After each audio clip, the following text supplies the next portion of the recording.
it is becoming very clear that the dangers that we face in terms of sustainably managing our commons is being challenged in a very big way.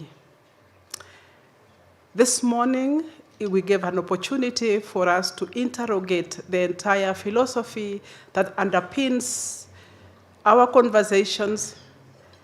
And so there's quite a bit of disruptive thinking that can only come from academia in the entire scope of the universe. The academia are the only ones who have the freedom of expression, freedom of academic pursuit. And so this is a safe space where men and women of goodwill for the preservation of the commons come together to inquire of the best ways, both the historical injustices notwithstanding, the kind of education systems that we've had, and also going forward with our commitment that we are getting evidence that will guide the very policies and engagements that our governments, our communities can engage in. Therefore, the theme of the conference, the commons we want, between historical legacies and the future collective actions, is both timely and relevant to our rapidly changing world. So this very fundamental issue is critical for us. And as the University of Nairobi, we've decided in a very deliberate manner that knowledge is going to be our guiding principle, that we are going to gather evidence so that our discussions are not necessarily just hypothetical, although that can also be part of the story, but that the data that we gather is going to be evidence to guide our very discussions. And so this week, as we gather together as scientists, as collaborators, as friends from different parts of the world, that this will be a very robust scene of discussions, exchanging ideas, coming up with a common platform on which we can continue to have this discourse going forward. And so we are so proud as the University of Nairobi to be associated with the International Association of the Commons and to co-host this biannual conference. May the discussions that we will hold through these thought-provoking sessions, the connections that we make will be enduring. The outcomes of the conference will pave ways for a more sustainable and an equitable future so that each one of us can speak of the times to our grandchildren, those of us who are able to get children, and I'm hoping many of us do, that we can tell them of a time when there was a turning point in the discussions around the commons and we made it sustainable, beautiful, in the common sense. So let us use this networking reception as an opportunity to build bridges, share ideas, and strengthen our collective efforts in managing the commons for the benefit of the present and the future generations.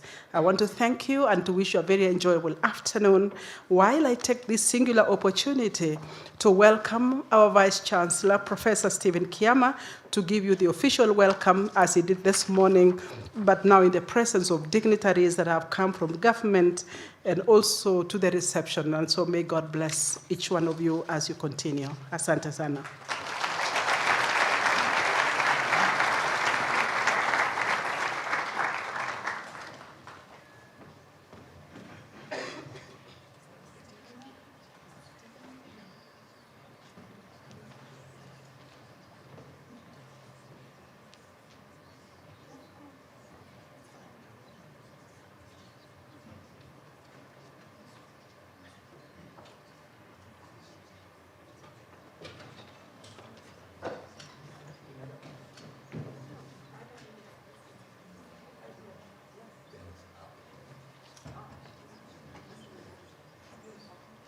Very interesting program. Okay, so the program is full of surprises. The next speaker I would like to announce, I'm told, is a representative of the Kenyan Commons, and we will later have online a representative of the Swiss Commoners Associations. So let me first welcome Dr. Milka Chepkroy. I hope she has arrived. She is the representative from the ICCA's Territories of Life Kenya So please welcome Milka.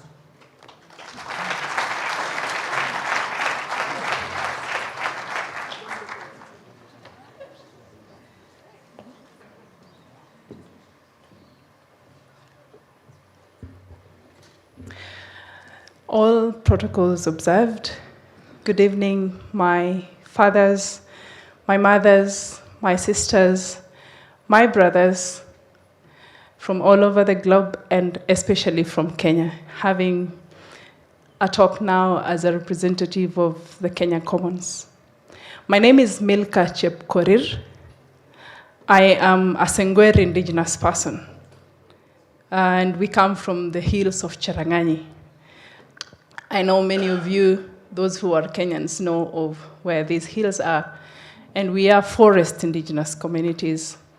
We are just but a few of the indigenous people in Kenya, because of course we have very many others, the Maasai, the Endorois, the Ogiek. And I'm mentioning them intentionally because these are of great interest to the field of academia. Yeah? You go everywhere, and you go especially to the repository of the University of Nairobi, and you find us having been researched for so long for the many, many interests that academics and academic institutions have on us, ranging from our indigenous knowledge, ranging from our very diverse and interesting cultures, and our attires, because that's first, of course, the things that people look at when they look at indigenous people and the commons. And as we congregate here as learning institutions, individuals interested in studying the commons, it calls to our attention how we have been able to use this knowledge to really, really meaningfully bring impact to the commons, wherever they are, whether in Kenya, or in Switzerland, or in Tanzania, or in Uganda, wherever they are. And because learning institutions are where community youths like myself and the commons from everywhere we come from run to get knowledge, then calls upon us to be meaningful in what we do, in what we write about as the commons. And maybe rethink how the academia, year by year, decade by decade, goes on to redefine who the commons are or who the indigenous people are, to fit research topics, to fit funding opportunities, to fit the much that we write and publish. And so with that, I call upon ourselves to reflect on how much confusion, if I may say, we bring to the commons by labeling them the many words, leave alone the fact that we are calling them commons right now. So what do we call the others? What do we call the knowledge that comes with everybody being either a local community, an indigenous person, or a person living in the urban setting? Do we all call ourselves commons? Do we all call ourselves indigenous? Do we all call ourselves, or do we let people self-identify and so not use the academics to redefine who commons are? I'm saying that specifically because we have to inform as well. We have to inform policy within governments. And that it goes with what countries have within their own policies on how they classify their own populations. And while reflecting on that, being Kenyan, and having our constitution, Mheshimiwa, very progressively on identifying our local communities, our indigenous people, then I think this is an opportunity for us to invest more or research more towards what really reflects on the law and can help our governments to make policies and laws that helps our own people to develop meaningfully and respectively and sustainably to the environment and to ourselves. I say that also to make it clear that the government of Kenya and this country right now doesn't have a policy that is clear on how we engage the commons, as we call them here now, and maybe now, according to the law, the indigenous people and local communities. And as Madame said, you know, academia is where papers come out, research come out, and is rarely politicized, because then it is incredible. Then it informs what happens within our legislative systems. And goes back to when we research, how much do we want to contribute to a country's progress, to a country's development, and to a country's improvement and the dignity of its own people. So I wish us all the best as we gather here to reflect about the commons and to call upon ourselves to be honest as academia and not to be full of ourselves. I say ourselves because I am also in that, as well as I'm an indigenous person. But honestly, sometimes we become too full of ourselves, that we think we know everything, but really all the knowledge that we have and the researches that we've had is from communities. So the knowledge is from those communities, those commons, those indigenous people, those local communities. And it calls on us to be what? Respectful. And do what would fit those commons, those indigenous people, and those local communities. And for the Kenyan academics,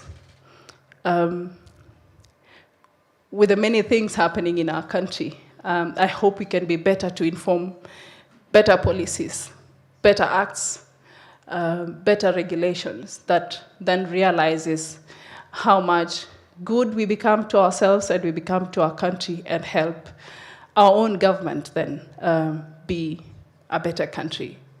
So thank you very much, and I wish us all the best.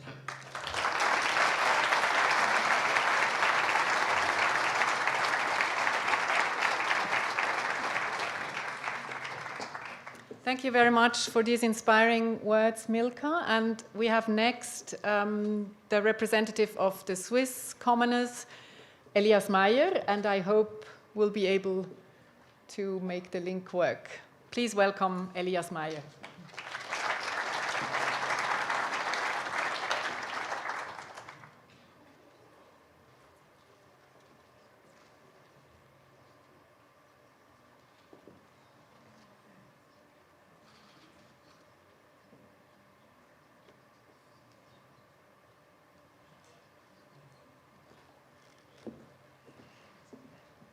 Elias, we are ready for you,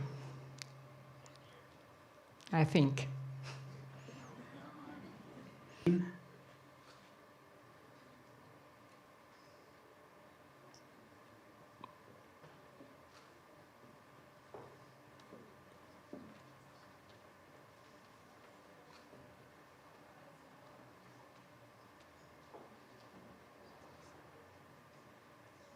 Yeah, dear guests, dear excellencies, thank you very much for the introduction. Thank you very much, Tobias Haller, also for the invitation for this very impressive conference that you organized. We as the Swiss Association from the citizens, communes and corporations are very proud that we can present our small example, and I think it's worth to look at them as an example.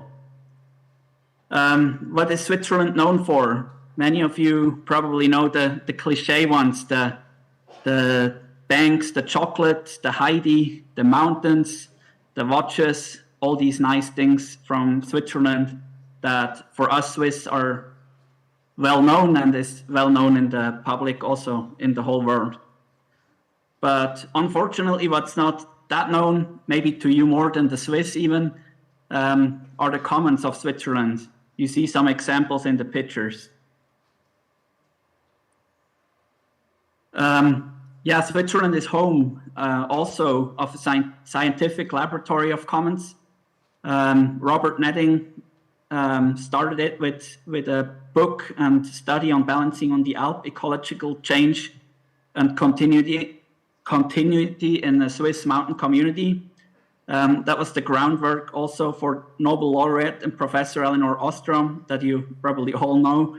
The governing of commons, the evolution of an institution for collective action, was based on these study of Robert Nedding, and shows also Bürgergemeinde, or a community, a member of us, that has shown how the water distribution, water as an important common, can be, it's a nice example that they used. And the newest edition by Professor Tobias Haller and his colleagues from University of Bern, and also other collaborators, the Balancing the Commons in Switzerland, with 5 case studies of Swiss commons, is also very impressive, and shows that Switzerland is an interesting place to study our commons. So the Swiss commons have been existing for a really long time. You can go back to the medieval ages. They have been organized commons for the agriculture, pasture land, forests, water, fishing rights. This has been established for a very long time. In 1848, these communal towns, the citizens' communes and corporations, have been split between the regular municipalities. It has been somewhat of a divorce of these two different kinds of communities. And with this divorce, they also decided who gets what. In the most cases, the Bürgergemeinden, those citizens' communes which we represent, owned a lot of the agricultural land, the forests. Roughly 1/3 of the forest belongs to these towns. Nowadays, we know roughly 1,600 Bürgergemeinden, Korporationen, Ortsbürgergemeinden, Bourgeoisies, Patriziati, also in the different languages that we know in Switzerland. In total, 18 out of the 26 cantons or states. And you see roughly 2,136 cities and municipalities we know in 26 cantons. In most cases, they're recognized by cantonal state law and their constitutions. They often have the same rights and duties as municipalities. One of the differences is maybe that they do not enjoy fiscal sovereignty. They cannot tax, but they also have democratic election and town halls. As you maybe know, these Bürgergemeinden and commons have a strong democratic background. You'll also see a picture in a second.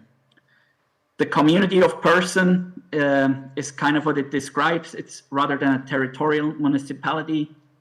These commons are built by the community. And what's very important, they're run by a militia system. The executive power, these boards of these communes are mostly done on free time. They often don't get reimbursed for it, so they do it in their free time for the goodwill. Of course, there are also employees that help. The bigger Bürgergemeinden and commons, they have up to 1,000 employees.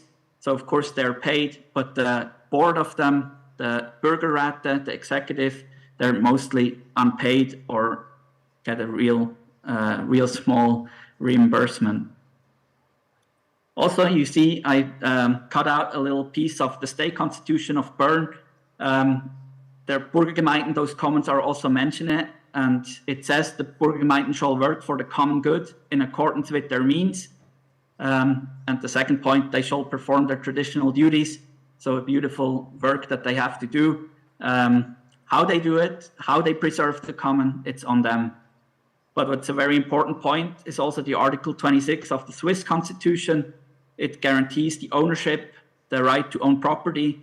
And I think it's a very important thing. I think in Switzerland, it is very normal that the property is guaranteed, the land is guaranteed, the forest ownership is guaranteed by the Constitution, and I think this is very important for the understanding that the common can work. A couple more facts: the land and property ownership, the land lease is a very important income for these Burgergemeinden and common. They also do affordable housing, but also own important historic buildings. As I said, they're the largest forest owners. Roughly 1/3 of the whole Swiss forest belongs to the commons. In some states, it's even more, up to 90% in, for example, in the state of Valais.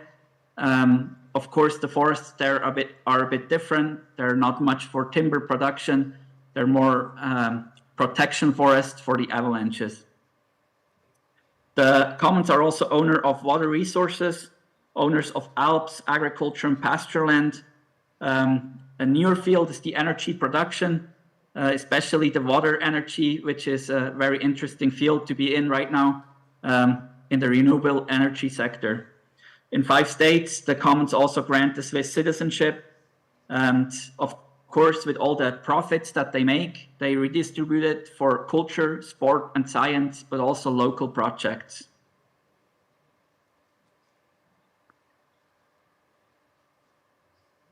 Here you see a couple pictures just to show the broad field what these commons and Burgergemeinden do. For example, they own the Burgergemeinde of Bern is one of the biggest one. They own the Natural Historic Museum of Bern and finance it completely. Then the forest, as I said, a really important factor.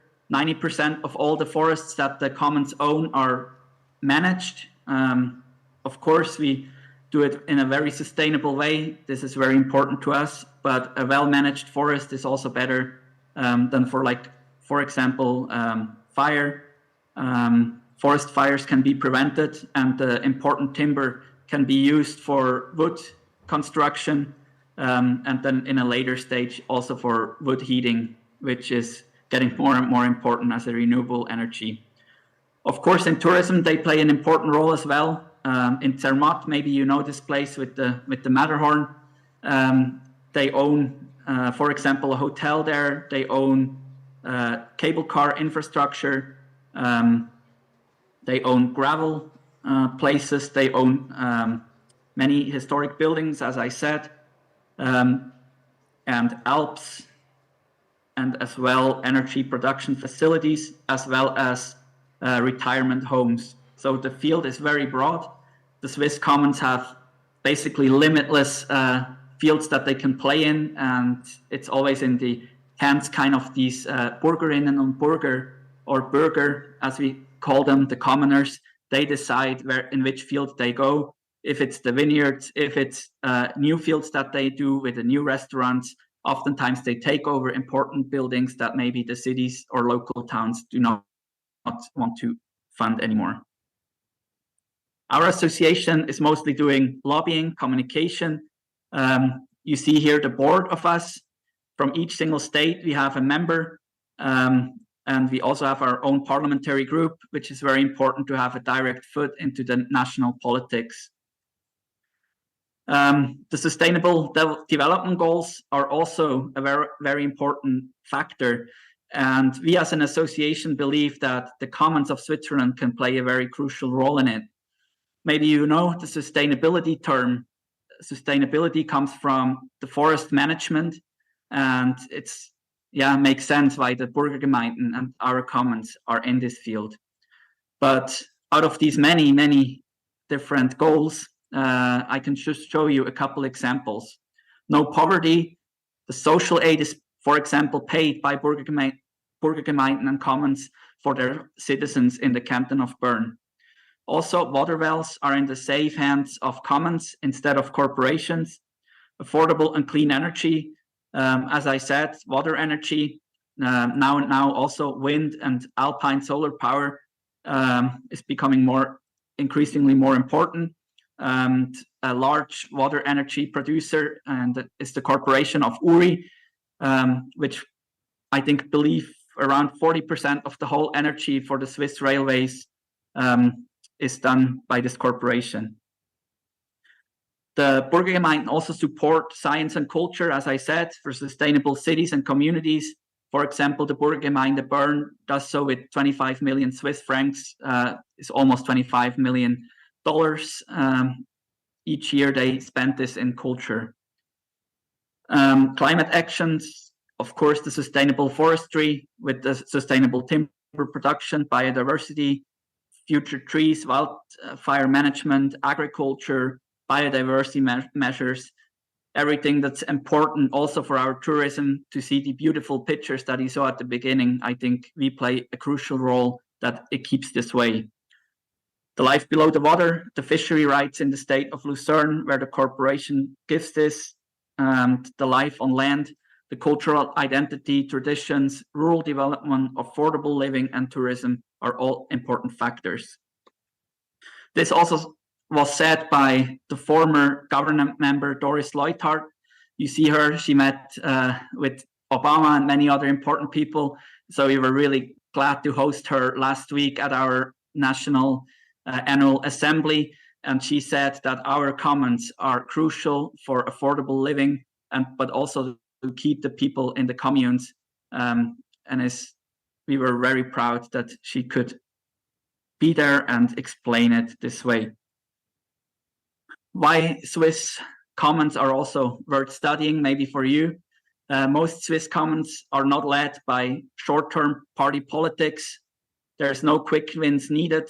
The leasing of land instead of selling it is a very sustainable model for ground ownership. Many of the cities, they sold their land to other bigger corporations. And of course, with this sustainable model, the ownership stays in the hands of these commons. The forest ownership, I already explained. And as everything they do, the future generations are at heart. Locals also usually know best what's best for the community.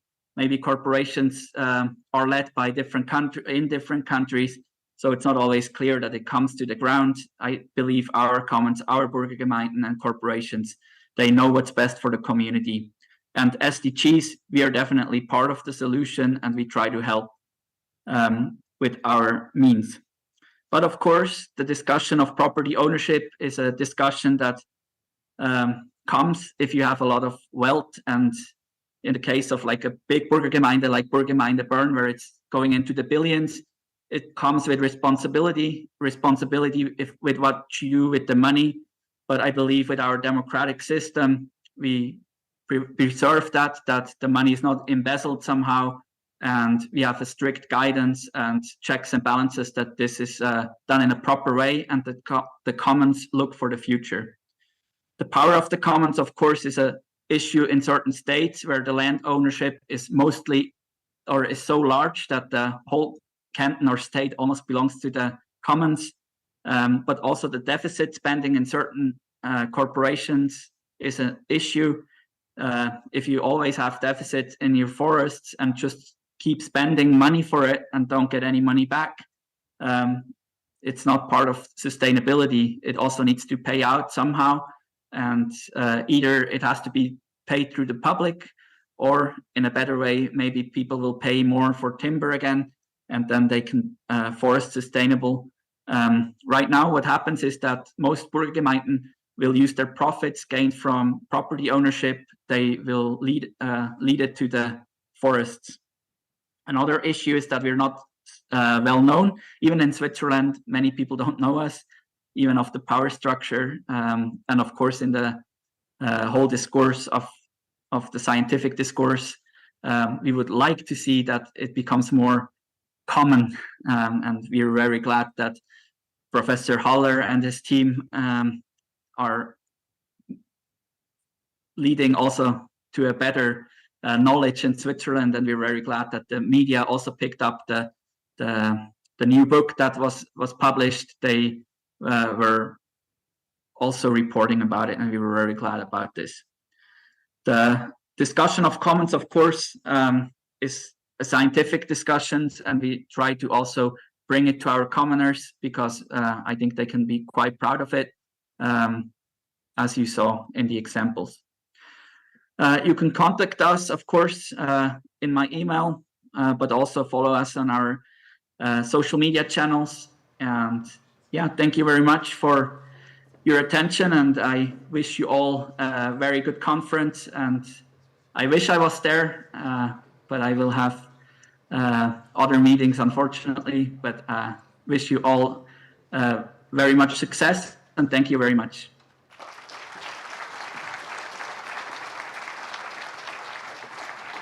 Thank you very much, Elias, and it's now my pleasure to hand over to Stephen Kiama, Vice Chancellor of the University of Nairobi. Thank you.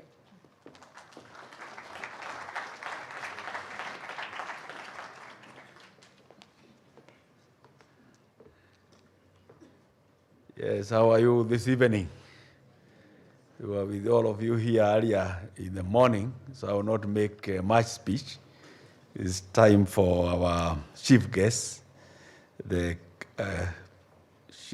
Prime Cabinet Secretary, Honorable Wycliffe Musalia Mudavadi. But before we invite him, we are going to invite a few other guests, if you allow. Yeah? But we will be conscious of time. I hope all those who come, we will speak very, very fast. But just to mention that I'm familiar also with the issue of the commons, as I mentioned earlier. I was in Bern, and I'm happy the ambassador of Switzerland is here, where I did my PhD. I stayed there for some 4 years, and I made use of the commons there, running in the forest and walking around in the open, available spaces. And therefore, I enjoyed my stay for the time I was there. We established Wangari Maathai Institute for Peace and Environmental Studies, together with Professor Wangari Maathai, where I served as a director. And I believe the director of Wangari Maathai Institute is here also. And we decided to have issues of environmental governance are the ones to be trained there. Again, on the issue of access of the commons, because we realize so many people have theories about the environment, but how to access the commons, the forests, the waters, the water sources. People go and they clear the forests and begin farming. And downstream, people start missing water, and they don't care about that. This is a common resource for everybody. So, and that institute is just dealing with that, the issue of the commons. And I mentioned also how we have used the commons also at the earlier age for coating. This is a place we would take our girlfriends out, like Uhuru Park. So with that then, as I've introduced myself and I'm familiar with the commons, I want to welcome the chair of the University of Nairobi Council, Professor Anangwe, to just come and make his remarks, obviously conscious of the time, the Prime Cabinet Secretary you have this evening. Welcome, Chair.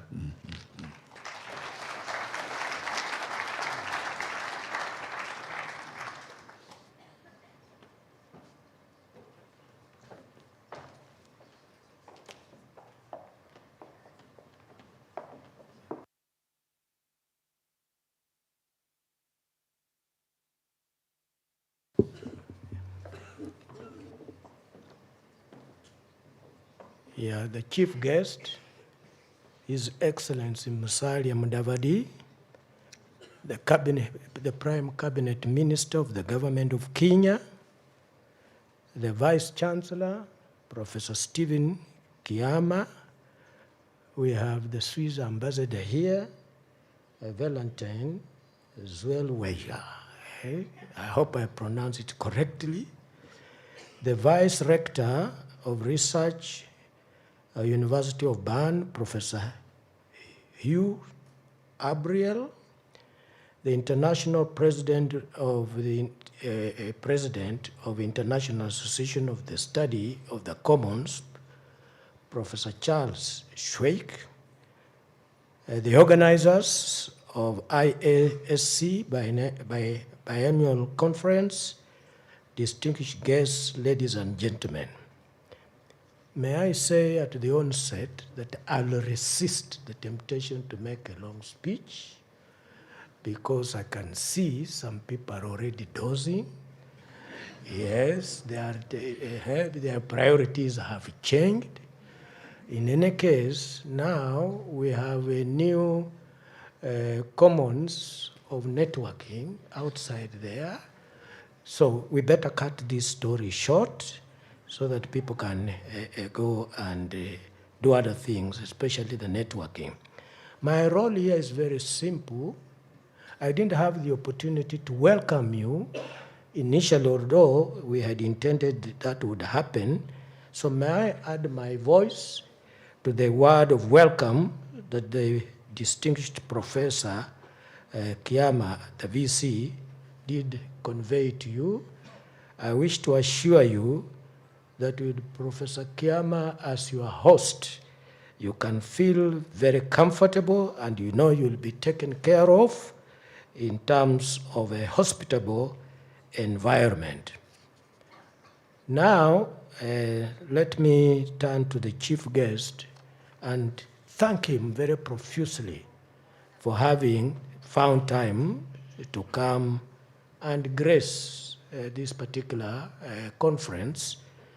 You may not know, but he had intended to come the first day at 8 a.m. Then the other commitments arose, and he had to juggle around to be able to accommodate this. The mere fact that he's with us here speaks volumes of his commitment to ensure that he doesn't let you down and the voice of the Kenyan government is at least heard through him. Therefore, I thank you, Your Excellency, for finding time to come. I know the subject is very pertinent, the commons we want between historical legacies and the future. The title itself is that there is the commons we don't want. Yes, yes, it is true. Even in environments like ours, Your Excellency, you know that we have suffered very drastically when the drought struck in the pastoralist areas, and we lost a lot of livestock because of the way they manage the commons in that part of the world.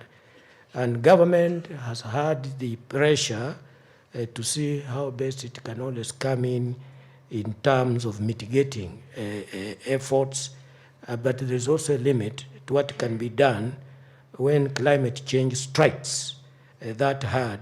We all become indeed helpless. The subject at hand is, of course, about the alternative development pathways in the context of UN Sustainable Development Agenda 2030, to which I'm sure we are all committed. The only thing that I wish to express and to underscore why the coming of the Prime Cabinet Secretary is very important, it is the government.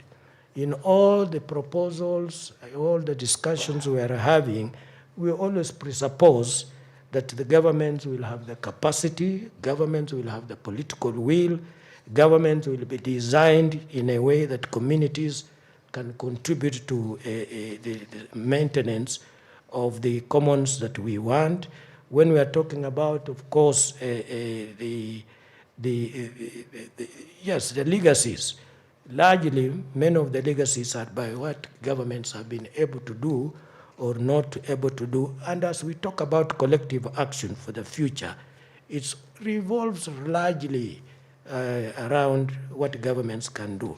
Therefore, I think that the coming of His Excellency Musalia Mudavadi to this particular function, and for him willing to come and wait up to this evening to make his contribution, deserves a clap of hands, I'm sure. Now, on that note, may I now, or busy? Are you the one coming to me? Okay. Thank you. Yes, very well. We go on with the program. We now have the pleasure to invite my counterpart from Bern, the Vice Rector and the future Rector of the University of Bern, Professor Dr. Virginia Richter, who will be addressing us online. Virginia Richter. Yes, hello, good evening. Your Excellencies, dear conference participants and conference organizers, dear colleagues. On behalf of the University of Bern, I send you my warmest greetings from Switzerland to Kenya. And it is indeed very warm here as I'm speaking to you from my well-heated office at the so-called Uni Tobler, which is a former chocolate factory that has been taken over by the university. So speaking of Swiss stereotypes, chocolate is really everywhere. As I'm sitting in this office, I try to imagine what it must be like to be in Nairobi today, attending this large interdisciplinary and international conference. Bern, the capital of Switzerland, has about 135,000 inhabitants, as opposed to Nairobi's 4,400,000, which in turn is about half of the population of Switzerland. This difference alone indicates how distinct the problems are that our two cities and our two countries are facing in the 21st century. For example, regarding the role of the commons for urban transformation, the conference's second sub-theme. And yet, when I read on the conference website that the conference will address issues such as improving the quality of collective urban housing, reimagining urban life beyond consumerism, and innovating public spaces as labs to generate new forms of urban living, this resonates across the differences of climate zones, geography, and economy. How will we live in a sustainable way, faced as we are with a growing world population, growing and more densely populated cities, and the digital transformation whose consequences we as yet cannot fully comprehend? How can we create and maintain public spaces that allow communal conviviality and thus help avoiding rifts within societies and in the end foster democracy? As the IASC has argued since its foundation in 1989, the commons play a central role for the viable and sustainable use of resources, precisely because communal ownership of water, fishing grounds, land, pasture, forests, and so on, promotes thinking across generations and an attitude of stewardship towards the cultural landscape developed over centuries, as we could hear in the examples by the representatives of the Kenyan and Swiss commons. It is precisely this idea of empowering local actors and enable them to shape the commons we want that stands at the center of this conference. This is all the more urgent at a time when not only the commons, but all ecosystems are under pressure by global warming, loss of biodiversity, increasing water scarcity, and other transnational developments. At this historical juncture, universities must understand their own role, not only in providing specialized knowledge, but in engaging with local communities, including, as has been said already, indigenous groups, minorities, and women. Only if there is a level playing field between experts and practitioners, as well as between actors from the global south and the north, will it be possible to develop viable policies and practices for the future. This is the ethos underpinning this conference. The cooperation between the University of Nairobi and the University of Bern is of long standing, especially the Institute of Social Anthropology and the Center for Development and Environment, represented by my colleagues Sabine Beri and Tobias Haller, have been involved in collaborative projects for many years. But there are many other connections across all the disciplines, for example, in medicine and veterinary medicine and in geography. As part of a strategic focus on sustainability, issues such as agricultural landscapes, ecological stewardship, and social ecological resilience form important research areas. And I have seen with pleasure that Vice-Chancellor Professor Stephen Kiama-Gitahi holds a doctoral degree in structural biology from the University of Bern and also has fond memories of his sojourn in Bern. Such personal relationships are the firm basis for enduring and mutually beneficial cooperation. So for these and many other reasons, I'm happy that the 19th biannual IASC conference could be organized jointly by our two universities. And after 2 long years of travel restrictions, I'm particularly pleased that it can take place in Nairobi, although, as I said, I'm very sad that I cannot be there in person. So for the coming week, I wish you a successful and exciting conference, and for this evening, a wonderful reception, or apéro, as we say in Switzerland. Thank you very much for your attention.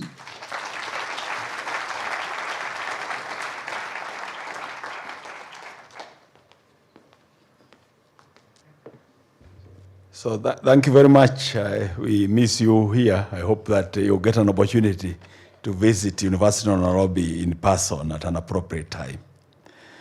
Now it is my pleasure to invite His Excellency, the Ambassador of Switzerland, Valentin Seofeger, the Swiss Ambassador to Kenya. Welcome, sir. Yeah.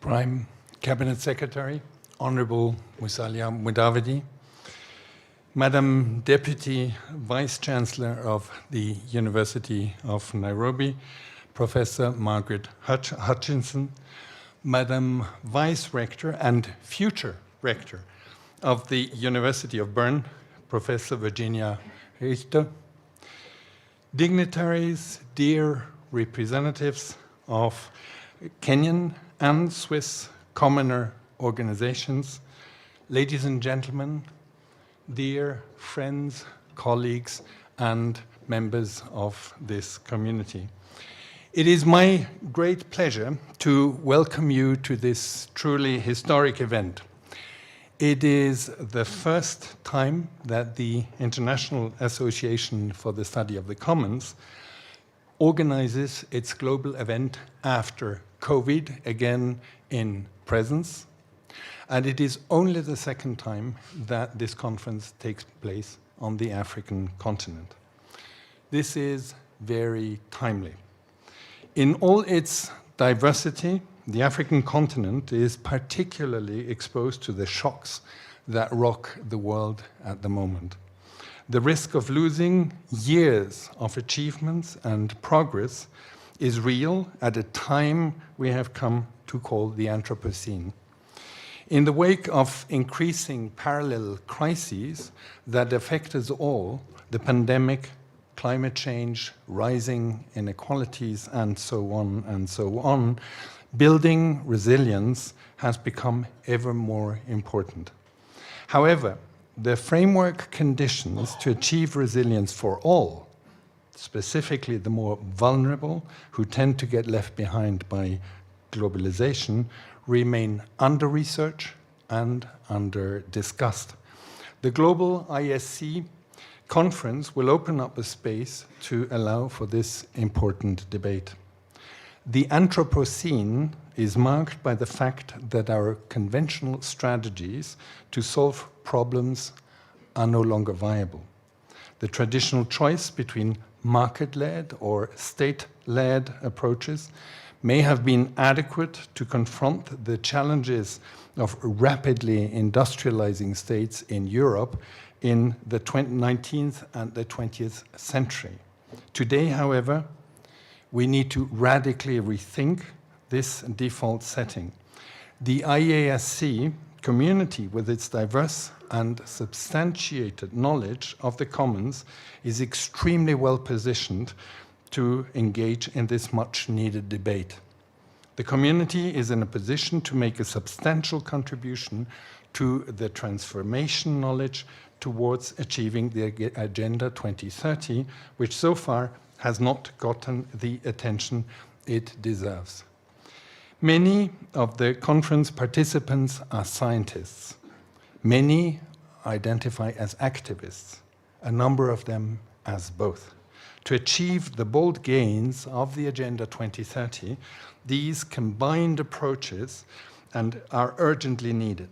The perspective of the commons, so far missing in the 2030 Agenda, adds value to the SDGs. I would finally like to highlight the long-standing Swiss-Kenyan research partnerships, which have an impressive record. Their successful and highly impactful research programs have helped to substantially reduce conflicts over the use of lands, and you have heard the different examples.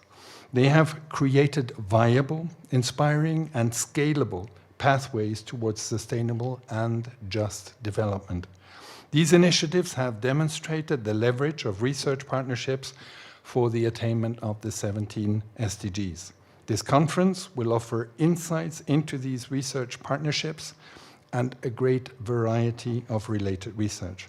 I'm sure you will find the conference inspiring, both in academic and in transformation-oriented ways. Thank you all for being here and taking part in our common effort to make progress towards the 2030 agenda. I wish you a very successful conference and a lot of inspiration over the coming week. Thank you very much.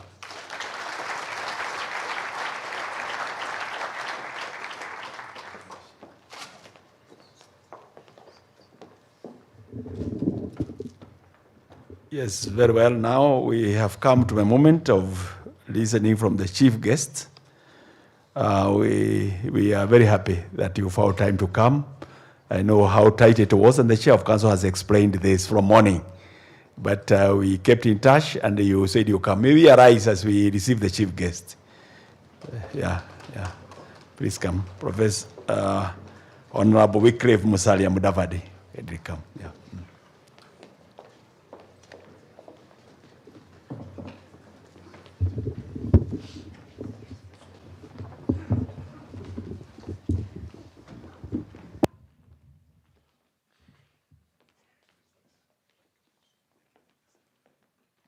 Please be seated.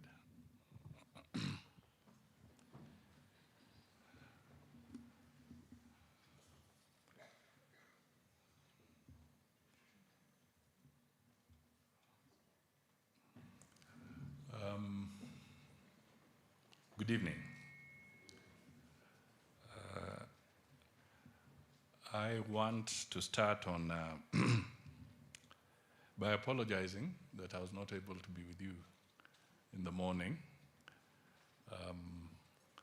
I had prepared for it, but then matters of state, which we had not foreseen, came into play. And I'm indeed humbled that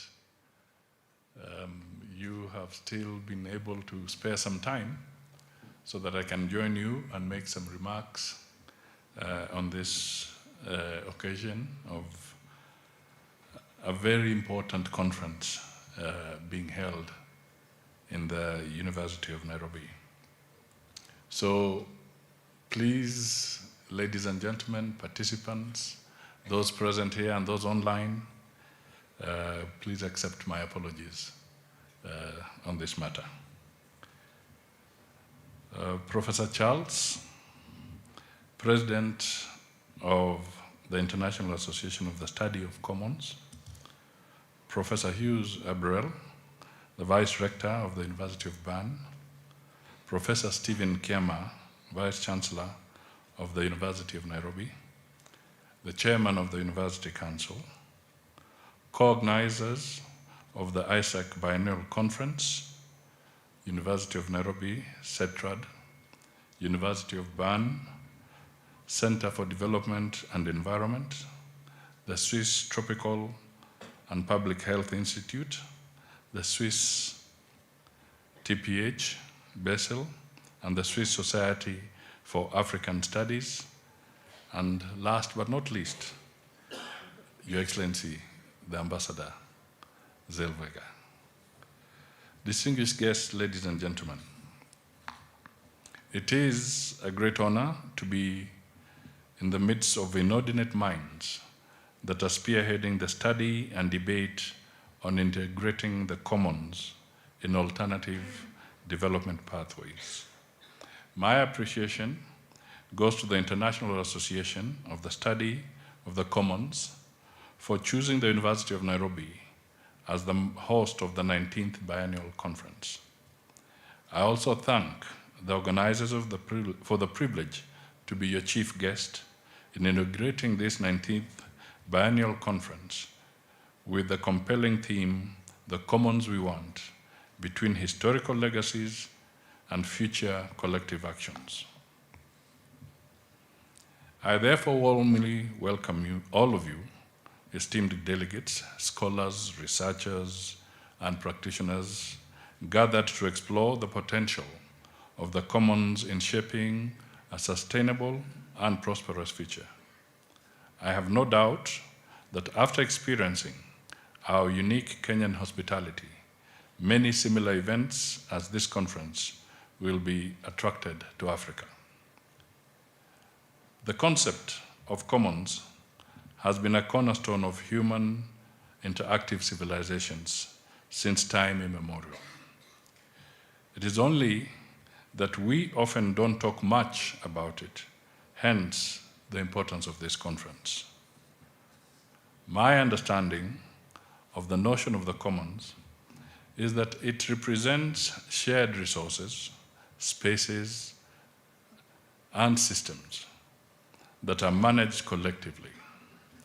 Most importantly, it is guided by principles of fairness, equity, and sustainability. These are principles embedded not only in our Constitution, but also guide our development planning.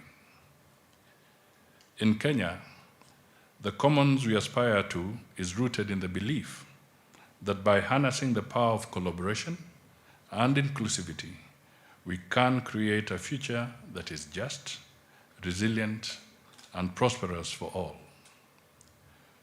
Coincidentally, the government's bottom-up economic transformation agenda, commonly known as BETTER, is rooted in belief that we are safe if we uplift the livelihoods of those at the lower end of the economic ladder. Our view is that development that is not shared by the majority is pseudo-development, or what Walter Rodney accurately called underdevelopment.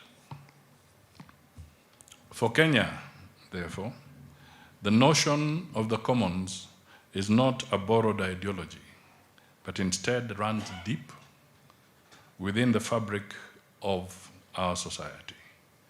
At independence, the spirit of working together to uplift each other was capitulated in the clarion call of Harambee. As a result, today, many Kenyans belong to associations that pool resources for each member's development. They range from funeral committees, youth, women, and savings groups to multi-million cooperative movements. This has become the foundation for a shared vision of sustainable development that influences government development planning. We therefore look forward to realizing the world commons we want through international collective effort. Conferences like this one today should impact transformative mindsets to transcend artificial fixation with the geographical, political, cultural, gender, and economic boundaries. We want to embrace stewardship that results in cooperation by the world's populations. At the heart of the commons we want lies the acknowledgement that our natural resources are finite and must be managed wisely. Sustainable land and water management is crucial for preservation of our biodiversity and the mitigation of climate change impacts, and therefore the well-being of world communities. By adopting innovative conservation practices, promoting responsible land use, and empowering local communities, we can safeguard our commons for present and future generations. That is why Kenya has taken the lead in climate change mitigation. Without prompting from elsewhere, we have taken the leap to plant 15 billion trees in 10 years in our effort to gain 30% tree cover nationally.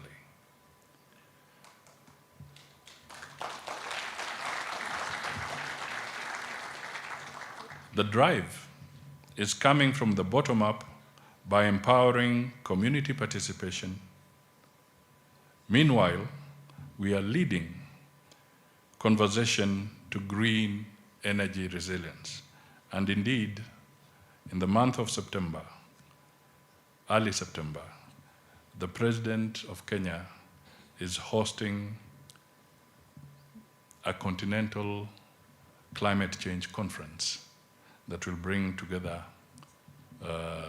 many participants from all over the globe. Kenya's commitment to reach 100% clean energy by 2030, that is the commitment we have made. But let me surprise you. You might want to know that we are not far off this target today. By 2021, 81% of Kenya's electricity generation came from the low carbon sources of geothermal, hydro, wind, and solar power. Over half of this low carbon electricity came from geothermal energy, which Kenya has in abundance. We have so much of geothermal energy that the excess geothermal energy is released during the night when electricity demand is low. On matters commons, by 2020, over 71% Kenyans had access to electricity. Still, our installed geothermal capacity can be increased eightfold. For the investment-minded, this opens opportunities for scaling up green manufacturing capacity, exporting excess electricity to neighboring countries is also on the cards. The commons we pursue are also deeply intertwined with social justice and inclusivity. We are determined that everyone in society has equal access to resources, opportunities, and decision-making processes. Affirmative action thus runs through the Kenyan governance systems, be it empowering marginalized communities, promoting gender equality, and upholding the rights of indigenous people. This is aided by the Constitution of Kenya in Articles 69, 70, 71, and 202 that guarantees access, sustainable use, management, and protection of our natural resources, which includes the commons. The rights and responsibilities of local communities over these resources are especially emphasized. These constitutional provisions can be difficult to implement in the absence of clear and workable frameworks. However, in Kenya, these facets of creating society where no one is left behind and where the benefits of the commons are shared equitably are ingrained at the risk of being taken for granted. This is why government, through my office, is inculcating the whole of government approach and open government approaches in public service to ensure Kenyans are not forgotten in decision-making on matters commons. For a country whose economy depends directly on the exploitation of natural resources, we have no opportunity to sidestep issues the commons. Balancing the preservation of the commons and the immediate needs of society is not an easy affair. In some cases, one is dealing with the real violent conflicts because the interaction is real life threatening. And this has been happening in parts of North Rift. This is an area where we have seen real conflict in this area. Farmers are forced to encroach into fragile forest land out of the need to feed their families. The consequences are destruction of water towers upon which their very own livelihoods depend. On the other hand, how can we secure wildlife sanctuaries to grow the vital tourism sector side by side with competing needs of pastoralists seeking to protect and graze their livestock, especially during periods of punitive droughts? Nairobi is a highly cosmopolitan urban center and may be the only city in the world existing side by side with a natural habitat, the Nairobi National Park. But how can the city grow without interfering with the wild in the national park? Some of you may recall the 2004 Nobel Peace Prize laureate, and she was indeed referred to earlier today, this evening, the late Professor Wangari Maathai, who also taught at this venerable university. As early as 1989, the renowned environmentalists fought hard to prevent government construction of a 60-story building within the city's most central common space at Uhuru Park. Among other reasons, she argued that Uhuru Park gave millions of Nairobi residents a natural environment for recreation and a breath of fresh air. I don't know about what Professor Kiama was talking about. He said that it was also for another purpose. That taught us the lesson that whereas our natural resources and the commons should be seen as vital development assets, we must also seek viable alternatives to ensure their protection. Back to the purpose of this conference. Education and knowledge sharing are fundamental to the commons we want. By investing in quality education, promoting research, and fostering intellectual exchange, we can build the capacity of our citizens to understand and address the complex challenges we face. Through collaboration between universities, research institutions, and communities, and government, we can generate innovative solutions that will produce a sustainable future.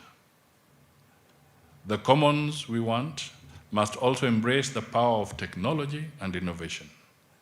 Digital advancements offer immense opportunities for participatory governance, citizen engagement, and the efficient management of resources. By harnessing the potential of digital platforms, we can enhance transparency, accountability, and effective decision-making by ensuring that the voices of all stakeholders are heard and respected. This is the essence of Kenya's open government thrust. Yet we face a new existential threat. Apart from new issues of health and digital commons, which are prominently featuring for the first time, local commoners face increasing pressures from international conservation and sustainable development frameworks. Often, these agendas do not include the locals' resource rights, their views on resource governance, and their role in maintaining sustainable resource use. This must change, and change urgently, so that recognition and participation can help achieve a sustainable future. In sum, the challenges facing the commons are being aggravated by environmental degradation, climate change, population pressure, and rising poverty levels among our people. The conflicts associated with shared resources are some of the most protracted to resolve. but it clans jostling over grazing lands, or people taking up arms against evasive wildlife. Sometimes government's intervention only postpones escalation of crisis, thus only delaying resolution. Between countries, diplomatic channels are sometimes not as effective in cross-border conflicts over shared resources. We need to acknowledge that in most cases, the source of conflict invariably holds the ultimate solutions. Ladies and gentlemen, my presence here to open this conference is an endorsement of its important contribution to the national development agenda under open government. I am optimistic we will leverage on partnerships in IASC's vast pool of research and expert knowledge in the development of effective policies for the implementation of sustainable management practices for the commons. This will include strengthening collaboration and cooperation, equitable access and distribution, and participatory governance. I am aware that participants have approached this 19th conference with open minds, ready to challenge assumptions, embrace diversity, and explore new avenues for collaboration. I draw inspiration from the wealth of experiences, research, and knowledge represented in this gathering, knowing that vestiges will remain in Kenya. That way, we can together shape policies, practices, and transformative initiatives that will unlock the full potential of the commons and steer our societies towards more sustainable and inclusive progress. Once again, I express my deepest appreciation to the International Association for the Study of Commons for entrusting Kenya with the responsibility of hosting this esteemed conference. I am also grateful that the University of Nairobi, my alma mater, has risen to stardom as the local host.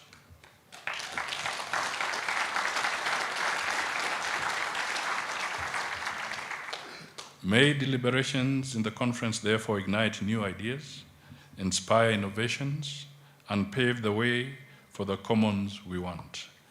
I wish you an enlightening conference and look forward to the fruits of your collective efforts for a more sustainable future.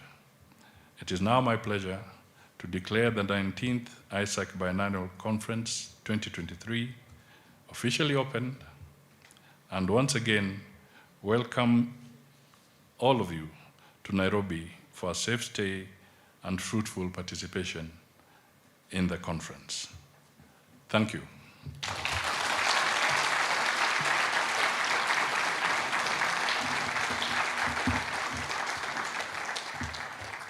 I think I've said my bit, but I'll just add one small rider. Some time back, I came across a book. I was trying to remember the author, but it said something like the death of common sense. I think that was the title of the death of common sense. I was just trying to reflect a little bit on it, and I was wondering if common sense dies, what happens to the commons?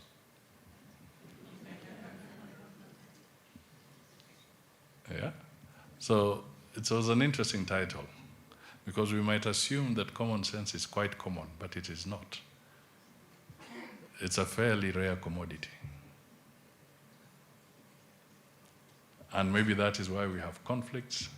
Maybe that is why we have the threats to all the environmental challenges that we are facing. So you as researchers, perhaps, just try and figure out, where did we bury common sense? And what is the implication to the commons? Good night and enjoy your evening.